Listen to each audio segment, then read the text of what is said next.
Existem histórias que atravessam gerações, relatos sussurrados ao pé do ouvido, lendas contadas em volta da fogueira e experiências tão estranhas que desafiam qualquer explicação. Aqui você irá conhecer algum desses causos, histórias de arrepiar a espinha e mexer com a sua imaginação. Mas antes da gente começar, já deixa o like, se inscreve no canal e ativa o sininho, porque aqui todos os dias da semana tem relato novo que vai fazer você olhar 2 vezes para a janela antes de dormir. Preparado? Então apaga as luzes e vem comigo.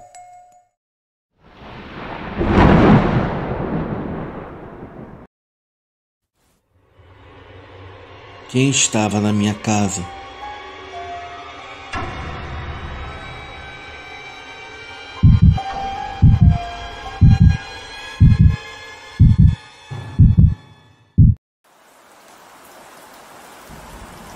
Boa noite a todos.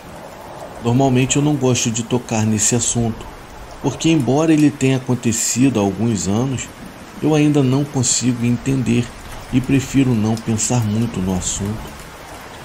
Tudo ocorreu na casa em que eu dividia com meu irmão. Nós dois trabalhávamos bastante, então passávamos a maior parte do tempo sozinhos, entrando e saindo em horários diferentes. Naquela época, eu tinha um trabalho de escritório que me deixava exausto e naquela noite eu só queria chegar em casa, tomar um banho e descansar. O meu irmão e eu nunca fomos muito próximos, mas tínhamos uma rotina que tornava a convivência confortável. Porém, naquela noite, o ambiente estava diferente. Assim que eu entrei pela porta, logo percebi que tudo estava escuro, o que não era incomum.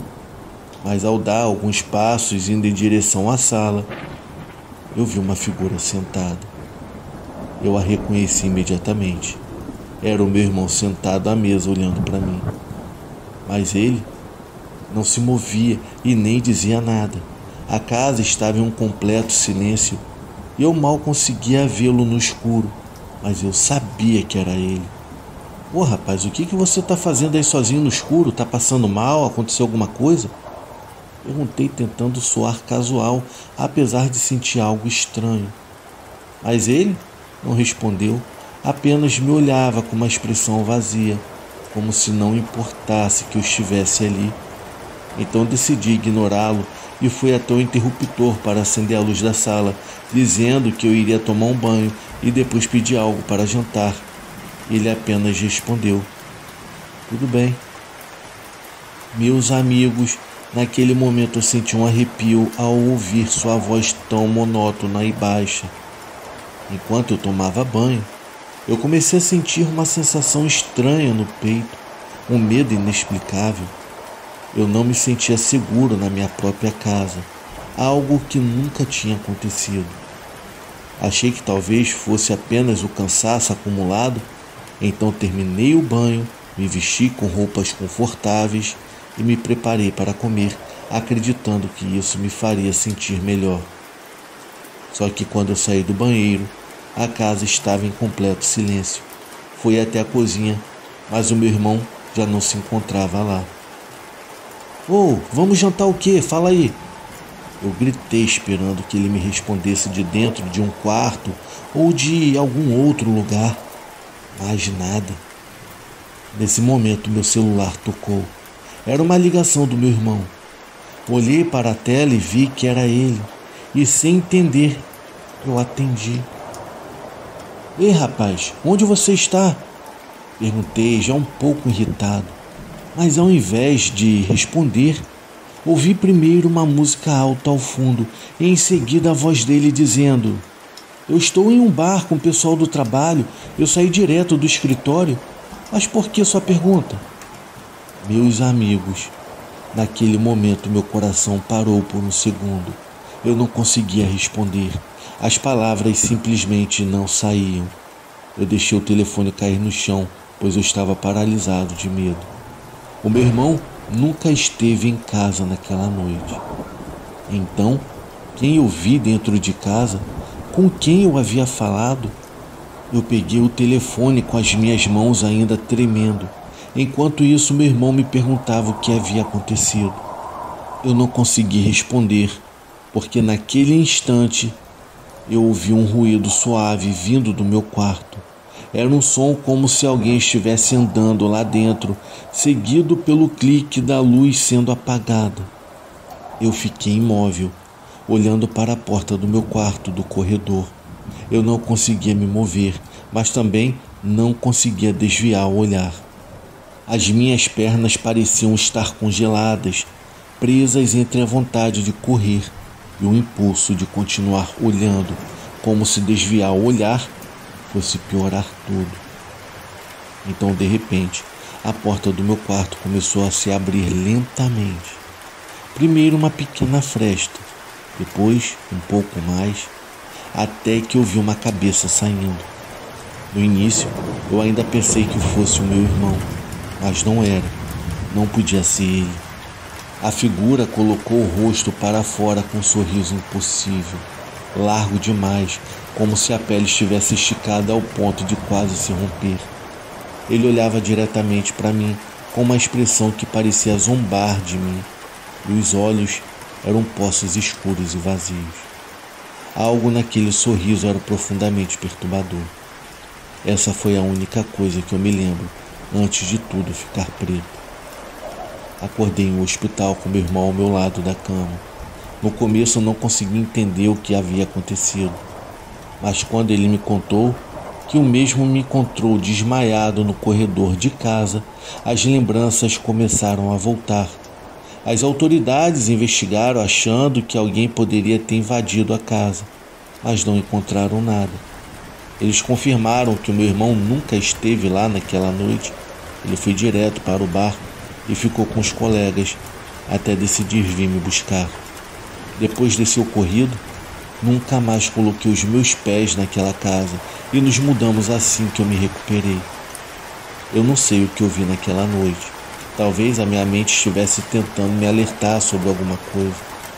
Ou talvez eu tenha presenciado algo que não deveria ter visto.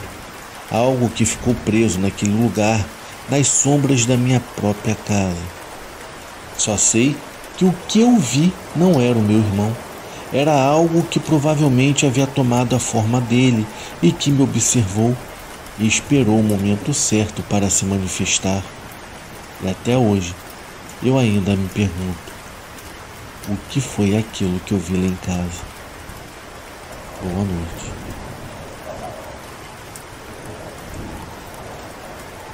O aceno do desconhecido.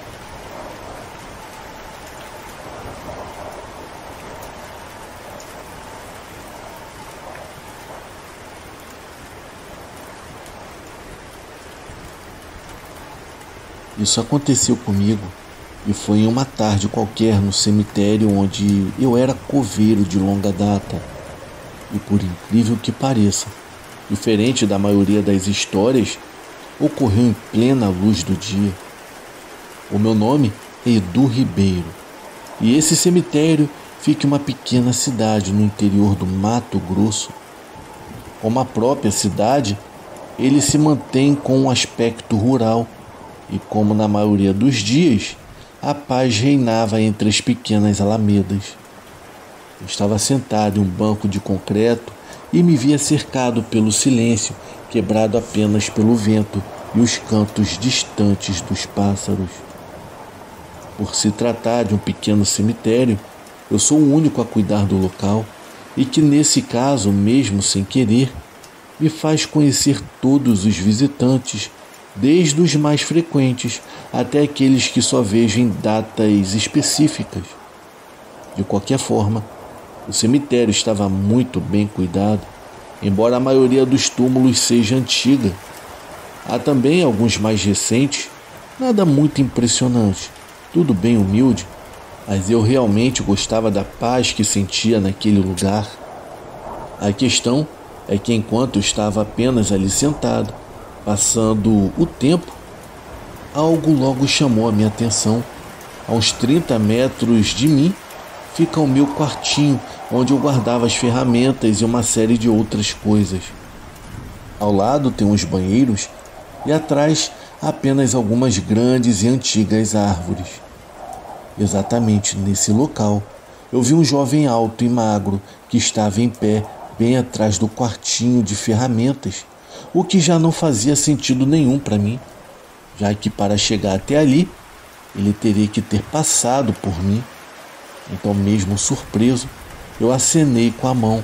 Eu estava de costas para o sol e não consegui ver muito bem a sua fisionomia, pois ele estava cobrindo o rosto com as mãos enquanto tentava olhar para mim. Ele usava um short vermelho desses antigos, isto eu lembro perfeitamente, e também uma camiseta, mas não me lembro exatamente como era. Eu fiquei olhando para ele por alguns segundos e quando conseguiu me enxergar, respondeu ao cumprimento, acenando com a mão. Pareceu surpreso por eu estar ali sozinho, mas bem, era uma cidade pequena e não tinha nada de errado nisso. A sua atitude logo me chamou a atenção. Era como se ele não esperasse me ver ali. Ao mesmo tempo, parecia que estava tramando algo ou até mesmo fazendo algo de errado. Sem hesitar, mas fingindo desinteresse, eu me levantei e comecei lentamente a andar em sua direção. Enquanto eu tentava disfarçar, eu olhava para algumas lápides e parava algumas vezes. Assim que me aproximei o suficiente, prestes a ficar a poucos passos de distância, vi ele se afastar rapidamente para trás entre o quartinho e os banheiros. Nesse momento, mesmo um pouco receoso com a sua atitude, acelerei os passos e quando cheguei ao quartinho, eu não pude acreditar, pois não havia ninguém. Olhei melhor ao redor. Talvez o rapaz tivesse se escondido, eu pensei comigo, e até cheguei a pensar que fosse algum tipo de brincadeira, mas olhei por todos os lados e realmente ele não estava mais lá. Eu tenho certeza do que vi, mas não tenho a menor ideia de quem era. Quando estava prestes a voltar para o meu banco, o inesperado aconteceu. Houve um rosnado vindo por detrás daquelas pequenas estruturas, e quando eu estiquei o pescoço para ver de onde estava vindo aquele som, eu dei de cara com um enorme cão preto. Eu não sabia o nome da sua raça, só vinha descobrir dias depois que se tratava de um Rottweiler. Assim que ele me viu, mostrou seus enormes dentes e me deu um rosnado que eu espero nunca mais ouvir em minha vida. A primeira e única coisa que eu consegui reparar nele é que ele usava uma coleira vermelha, a mesma cor do short do rapaz. Eu não consegui correr, então apenas me afastei, e quando dei espaço suficiente, ele passou por mim correndo indo em direção à saída do cemitério. Agora eu te pergunto, foi coincidência? Sinceramente eu não sei. Nunca mais vi o tal rapaz que agia de maneira estranha, nem aquele cachorro endemoniado que mais parecia um touro enfurecido, com um ar bem ameaçador. Eu até comentei com alguns amigos sobre o ocorrido e até dei as descrições dos dois, mas você sabe como é cidade pequena, né?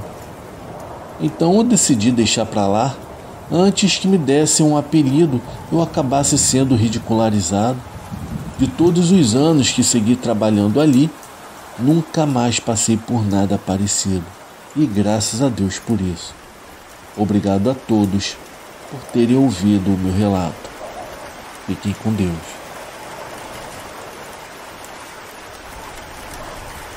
O quarto proibido.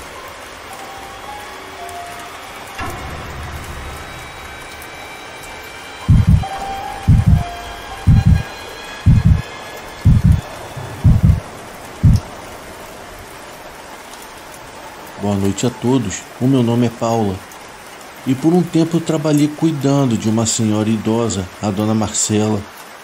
Ela era uma mulher muito rígida, reservada, um pouco magra, mas nada que eu já não tivesse visto em outros trabalhos. Eu fui contratada para ajudá-la nas tarefas domésticas e na alimentação e no cuidado também diário, pois, com a sua idade avançada, ela já não conseguia fazer muita coisa sozinha. A condição era que eu morasse com ela, já que não tinha mais ninguém. Eu me mudei para sua casa, uma construção antiga e um pouco mal cuidada, com uma atmosfera pesada, para dizer o mínimo. Mas era um emprego e eu me convenci de que me acostumaria com o tempo. Desde o primeiro dia, a dona Marcela deixou algo muito claro. Sob nenhuma circunstância, eu deveria entrar em um quarto específico que fica no fim do corredor, no andar térreo. A porta estava sempre fechada e trancada. Ela nunca me deu uma explicação, apenas proibiu com um tom seco, quase que ameaçador. Então eu fiz o que qualquer pessoa faria. Respeitei a sua vontade. No começo, eu notei pequenos detalhes que não me pareceram estranhos. A dona Marcela ficava acordada até tarde na sala, olhando para o nada, sem acender nenhuma luz. Quando eu oferecia ajuda, eu perguntava se por acaso ela estivesse precisando de alguma coisa. Ela não respondia nada, apenas permanecia em silêncio. Depois de alguns dias, a situação piorou. Eu percebi que a dona Marcela evitava qualquer contato comigo. Ela já não me deixava ajudar em tarefas como tomar banho ou se trocar. Havia momentos em que eu a encontrava parada no corredor, olhando fixamente para um ponto na parede, com uma expressão completamente vazia e perturbadora. Aquela expressão me dava calafrios, e por mais que eu tentasse falar com ela, parecia que ela não me escutava. Era como se estivesse presa em sua própria mente. No terceiro dia, as coisas ficaram piores. Acordei com um cheiro nauseante que enchia a casa. Era um fedor forte e denso que parecia impregnado em cada canto. Eu me levantei e comecei a procurar de onde vinha o tal cheiro, cobrindo o nariz com a camiseta, e percebi que o odor ficava mais intenso à medida em que eu me aproximava daquele quarto proibido. Eu até tentei abrir a porta, mesmo sabendo que a mesma se encontrava trancada, e a empurrei um pouco. O mau cheiro que saía dali era insuportável. Desesperada, procurei por Dona Marcela, mas não a encontrei em lugar nenhum. Chamei por ela, revirei cada cômodo, o banheiro, a cozinha, mas parecia que ela havia desaparecido. Preocupada, lembrei que nos últimos dias a sua saúde parecia ter piorado. Ela se movia mais devagar e com uma certa dificuldade, mas eu nunca pude imaginar que algo assim pudesse acontecer. Foi quando eu decidi chamar a polícia. Eu expliquei toda a situação, o mau cheiro na casa e o desaparecimento da dona Marcela. Eles chegaram logo depois e também notaram o odor vindo do quarto proibido. Tentaram abrir a porta, mas como estava trancada, tiveram que arrombá-la. Quando finalmente abriram, o mau cheiro era insuportável e as minhas pernas fraquejaram ao ver o que havia lá dentro. No centro do quarto, em uma cama velha, estava o corpo da dona Marcela. A sua pele tinha um tom acinzentado, com sinais avançados de decomposição. Os peritos que chegaram depois concluíram que ela estava morta havia pelo menos 2 ou 3 dias. Eu não entendi nada, pois durante esses 2 dias eu tinha visto a dona Marcela andando pela casa, me olhando com aqueles olhos vazios e sem expressão. Como ela poderia estar morta o tempo todo? Mas isso não foi tudo que encontraram no quarto. Ao investigarem mais, descobriram uma espécie de altar improvisado em um canto com velas pretas, figuras estranhas e símbolos pintados na parede, que pareciam fazer parte de algum ritual sombrio. Encontraram também um livro grosso, cheio de fotografia de pessoas em certas cerimônias ou reuniões. Várias fotos. Lá estava a Dona Marcela, cercada por pessoas vestidas de preto, realizando atos que eu não me atrevo a descrever. O livro continha anotações sobre práticas de ocultismo, magia negra e coisas ainda piores. A polícia concluiu que a Dona Marcela, em algum momento da sua vida, esteve envolvida nesses rituais e talvez continuasse a praticá-los em segredo. Eu não consegui ficar muito tempo na casa depois disso. Ela era um lugar inquietante e agora parecia ainda mais sufocante e sinistro. Eu avisei a filha dela, que foi quem havia me contratado, que eu estava saindo fora e me mudei no dia seguinte. Mas eu não fui a única a sentir a opressão daquele lugar. Quando a casa foi colocada para alugar, ninguém conseguia morar ali por muito tempo, pois os novos inquilinos falavam de ruídos inexplicáveis, sombras nos corredores e da sensação de algo sombrio habitando a cada canto daquela casa. Com o tempo, a casa ficou abandonada. Ninguém conseguia suportar viver lá dentro. Até que, finalmente, a casa foi demolida. Mas corria um rumor de que algo ficou preso naquele lugar, algo que se alimentava da energia dos vivos. Eu nunca entendi exatamente o que eu havia visto naqueles dias, nem como explicar o que aconteceu. Mas eu tenho certeza de que a Dona Marcela, ou o que quer que tenha tomado o corpo dela, deixou algo sombrio naquele lugar.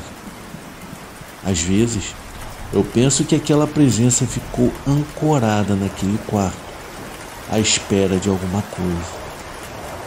Muito obrigado a todos pela atenção. Boa noite.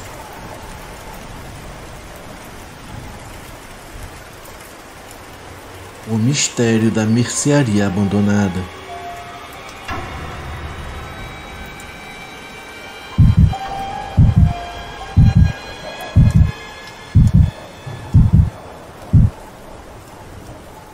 Boa noite a todos.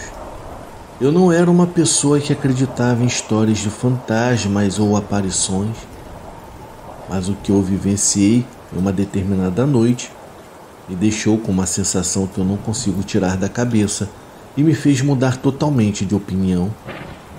Eu não sei se foi um sonho, uma alucinação ou se realmente eu estive em um lugar que já não existe. Eu só sei que naquela noite a minha esposa e eu tínhamos nos mudado para a cidade há pouco tempo. Estávamos no apartamento apenas algumas semanas e, como não conhecíamos muitas pessoas, decidimos então passar o fim de semana em casa. Ela é fã de filmes de terror e pensamos que fazer uma maratona seria a melhor forma de comemorar a nova casa. Nós já tínhamos visto 1 ou 2 filmes quando ela percebeu que faltava algo para comer. Então, ela me pediu para sair e comprar alguma coisa rápida. Eram por volta das 10 da noite e a maioria dos lugares já estava fechado. A área onde moramos é bastante tranquila e naquela hora quase não havia movimento nas ruas. Eu saí com o carro e rodei pelo bairro tentando encontrar uma loja que ainda estivesse aberta.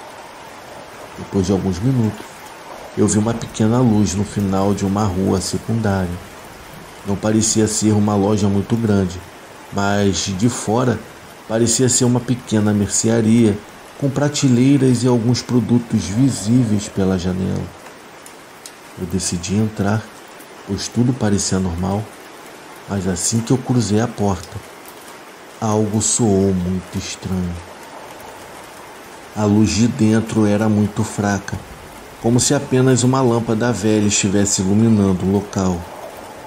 Mesmo assim, as prateleiras tinham alguns produtos básicos, o tipo de coisa que você precisa encontrar em uma lojinha de bairro.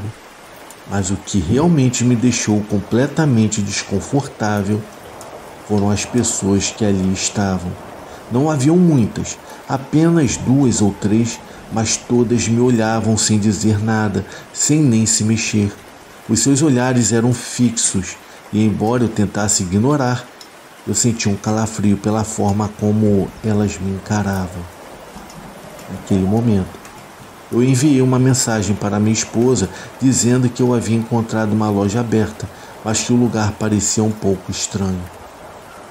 Ela me respondeu imediatamente, perguntando em qual loja eu estava. Eu respondi o nome do local e continuei procurando o que eu precisava, tentando assim ignorar toda aquela sensação de desconforto.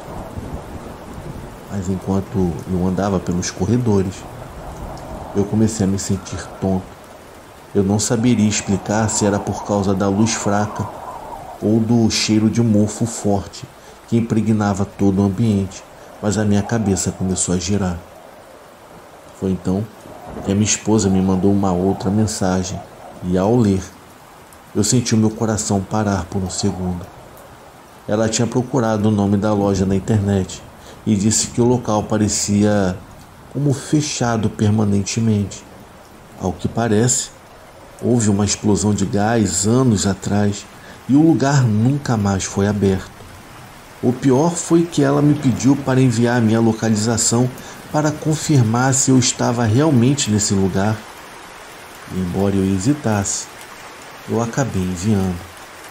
Enquanto eu esperava a resposta, o ambiente começou a me sufocar ainda mais. As poucas pessoas que estavam lá continuavam sem se mover, fixando os seus olhos em mim como se eu fosse um intruso. Nesse ponto, eu já não conseguia distinguir bem os rostos delas. A luz fraca e o meu estado de tontura faziam tudo parecer embaçado, quase real. Foi então que eu recebi uma última mensagem da minha esposa. Sai daí agora. Sem pensar 2 vezes, eu me virei e saí quase correndo, tentando não olhar para ninguém no caminho. E quando eu cheguei ao meu carro, eu bati a porta e liguei para ela. A minha esposa atendeu de imediato e, enquanto ela falava, eu pude notar o tremor em sua voz. Ela me disse que, segundo todas as informações que havia encontrado, a loja onde eu estava havia fechado anos atrás por um acidente com um cano de gás. A explosão foi tão forte que destruiu grande parte do local. Infelizmente, o caixa veio a falecer no incidente. Ela me disse que o lugar nunca mais foi reconstruído. Enquanto conversávamos, eu não consegui evitar de olhar novamente para a loja, como se eu precisasse confirmar com os meus próprios olhos o que a minha esposa estava me dizendo. Mas o que eu vi não fazia sentido. A loja não era a mesma que eu tinha visto ao chegar. As janelas estavam quebradas, cobertas de poeira e sujeira, e a porta pela qual eu havia passado minutos antes estava selada, com tábuas velhas e desgastadas. Parecia que ninguém entrava ali há muitos anos. Eu contei para minha esposa o que eu estava vendo e por um momento nenhum de nós dois disse nada. Eu fiquei olhando para o lugar, tentando entender o que tinha acabado de acontecer, mas era como se a minha mente se recusasse a dar uma explicação lógica. A última coisa que eu me lembro bem de quando eu estava lá dentro era uma sensação de irrealidade, pois eu só tive certeza de que tudo aquilo ali era irreal depois de eu ter saído e ver o que realmente era aquela loja. Foi aí que eu consegui entender o perigo que talvez eu estivesse correndo. Desde aquela noite, a minha cabeça se enche de perguntas que talvez eu nunca consiga responder. Eu fico constantemente com a imagem daquela loja abandonada, dos rostos inexpressivos das pessoas e daquela luz fraca que mal iluminava o lugar. Às vezes eu tento me convencer de que foi uma alucinação, talvez pela sugestão de ver filmes de terror. Mas cada vez que eu me lembro dos olhares daquelas pessoas e da forma com que se mantinham em seus lugares, eu me convenço de que algo estava errado naquele lugar, algo que foge a qualquer explicação. Nunca mais eu passei por aquela rua. Eu evito ao máximo, porque eu sei que por mais que eu tente, eu não tenho coragem de ver novamente aquela loja, mesmo que ela ainda esteja fechada e abandonada. Talvez não aconteça nada se eu fizer isso. Talvez não haja nada ali, mas uma parte de mim sabe que naquela noite, quando eu cruzei aquela porta, eu entrei em um lugar sem explicação, onde a realidade simplesmente não fazia sentido. Meus amigos, se algum dia vocês virem uma loja, uma casa ou um lugar que parece estar fora do lugar, não entrem. Acreditem em mim. Há lugares que deveriam ficar vazios para sempre. Lugares onde o tempo fica preso e onde você, sem perceber, poderia ficar preso também. Eu desejo uma ótima noite para todos vocês, meus amigos. Fiquem com Deus.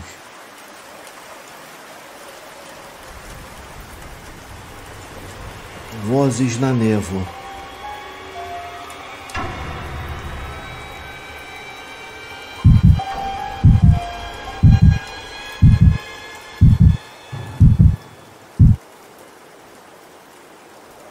Boa noite a todos. O meu nome é Juan e há anos que eu dirijo caminhões em longas rotas pelo norte do país. Esse trabalho tem um toque de solidão, mas com o tempo eu me acostumei. Cada estrada e cada lugar se tornaram familiares. Porém, é uma lembrança de uma noite do ano de 2006 e eu não consigo esquecer. Eu não sei bem porque eu estou contando isso agora. Talvez eu precise que alguém mais saiba o que eu vi naquela noite e sinta o mesmo que só um pouco o desespero que me consumiu. Então, naquela noite, a névoa era densa e pesada, tanto que as luzes do caminhão mal conseguiam atravessar. Eu estava cruzando uma ponte grande, uma daquelas que parecem desafiadoras. A estrada estava completamente deserta e só se ouvia o eco dos pneus batendo no asfalto. Foi quando, no meio da ponte, eu o vi. Um homem estava na beira, ao lado da grade de proteção, com o braço levantado, acenando. Naquela época, não era estranho dar caronas para alguém na estrada durante a noite. Se encontrasse alguém precisando de ajuda, eu parava. Ele era um homem magro, com uma jaqueta desbotada e calças escuras. Apesar de toda a situação, ele parecia ser amigável. Não parecia ser perigoso. E eu achei que um pouco de companhia não me faria mal até o próximo povoado. Eu reduzi a velocidade e parei o caminhão um pouco à frente dele, esperando que ele se aproximasse para entrar. Mas o homem não se mexeu em direção à porta. Ele ficou ali me olhando fixamente, acenando. No início, eu pensei que ele queria que eu voltasse um pouco, mas ao observar melhor, eu percebi que não. Com o braço estendido, ele movia a mão de uma forma estranha, desesperada, como se tentasse me dizer algo importante. Ele parecia estar ansioso, com uma expressão de urgência que não pude ignorar. Eu saí do caminhão e me aproximei achando que algo sério havia acontecido. Talvez alguém tivesse caído da ponte. Você precisa de ajuda, senhor? Eu perguntei. Ele não me respondeu de imediato, apenas apontou para a beira da ponte, quase com um sorriso nos lábios. O seu rosto parecia tenso, como se algo forçasse a agir. Então, ele me olhou com uma intensidade que eu nunca havia visto em ninguém. Olhe comigo, disse ele. As suas palavras foram um sussurro, porém claras o bastante para me gelar o sangue. Pessoal, eu fiquei paralisado, tentando entender o que acabara de dizer. Eu achei que eu tinha ouvido errado, então repeti a pergunta, mas ele insistiu, sendo que dessa vez com mais firmeza. Olhe comigo agora, não temos tempo. Havia algo na voz dele, um desespero tão profundo que quase me convenceu. Era como se pular para o vazio fosse uma questão de vida ou morte. Enquanto ele falava, os seus olhos pareciam mais escuros, algo que eu não consigo descrever. Eu me aproximei um pouco mais, sem saber se eu deveria deixá-lo ali ou então tentá-lo detê-lo. Mas ele foi mais rápido, e antes que eu pudesse fazer alguma coisa, ele começou a se aproximar da borda com os olhos fixos em mim. Então, sem gritar e nem hesitar, ele se jogou. Eu corri para a grade e olhei para baixo, mas eu não conseguia ver nada. A ponte era tão alta que mal se podia distinguir o fundo coberto pela névoa. Nenhum sinal dele, nenhum som. O meu coração batia acelerado e o medo paralisava as minhas pernas. Eu voltei para o meu caminhão quase cambaleando. As palavras dele agora ecoavam na minha mente, como um pedido implorando que eu me jogasse junto com ele. Eu só parei em um pequeno povoado alguns quilômetros depois. Havia algumas pessoas do lado de fora, como se estivesse esperando alguém, e eu me aproximei. Um dos homens notou meu nervosismo e, gaguejando, eu tentei explicar o que havia acabado de acontecer na ponte. Eu contei sobre um homem que vi e como ele me pediu para me jogar com ele antes de pular para o vazio. Os moradores trocaram olhares entre si e um deles, um homem mais velho com uma barba grisalha, colocou a mão no meu ombro. "Não se assuste", ele disse com uma voz calma, como se já soubesse o que ia acontecer. "Isso que você viu não é a primeira vez que acontece."